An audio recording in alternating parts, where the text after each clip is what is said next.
Oh, wala pa din ba kayong maisip na ulam? Pwes, itry mo naman itong dilata recipe natin dahil sure ako mapapa-extra rice ka sa sarap nito. First thing first, syempre, ipe-prepare ko lang muna yung mga ingredients na gagamitin natin para sa ating ulam. Magpipino lang ako dyan ng bawang at maghihiwa na din ng sibuyas. Prepare na din natin itong 1 pirasong talong at itong 2 bungkos ng pechay. After nga nito, proceed na tayo sa pagluluto. Dito nga sa kawali, magpapainit lang tayo ng mantika dahil uunahin muna nating lutuin ang mga talong. Yes, mga mi, mas mainam na unahin yan para sumabay ito ng luto mamaya. Prituhin lang yung mga talong until slightly brown and pwede na yung hanguin at iset aside. Dito sa same pan ay magbabawas lang tayo ng mantika. Then saka igisa dito ang sibuyas at bawang. At habang ginigisa-gisa natin dyan ang mga aromatics, gusto ko lang munang pasalamatan at i-shoutout ang mga masusugid nating taga-subaybay na sila Ma'am Aniseta Buntag ng Zamboanga del Norte at si Ma'am Ana Castillo ng Pangasinan. Thank you po sa walang sawang panunood mga madam ko. After nga nating magisa dito ang mga aromatics, pwede na nating ilagay ang 1 lata na mackerel tuna. Stock lang po namin yan sa bahay, kaya yan na lang po ang ginamit ko dito. Pero kung may iba naman po kayong preferred na brand ng mackerel tuna, yun na lamang po ang bilhin ninyo.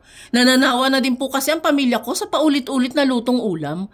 Kaya nagkamap ako sa ganitong luto naman, para maiba naman ang konti, diba? Sinama na din po pala natin yung sabaw na mackerel tuna, mga Mia. Nandyan po kasi yung lahat ng lasa niyan, kaya isasama na din natin yan. Then saka natin ilagay dyan ang siling green at mga pampalasa tulad ng asin, paminta at seasonings. Adjust nyo na lang po mga Mia, depende sa preferred ninyo maging lasa nito. Halu-haluin lang yan, then saka natin ihalo dito ang mga pechay. Ihalo ko na din po pala ang 1 pouch ng 200 ml ng gata mga Mi. Kung ayaw nyo naman po ng lantang-lanta ang pechay dito, pwede nyo naman po mamaya na lang yan ilagay. Ako po kasi mas preferred ko yung lutong-luto yung pechay.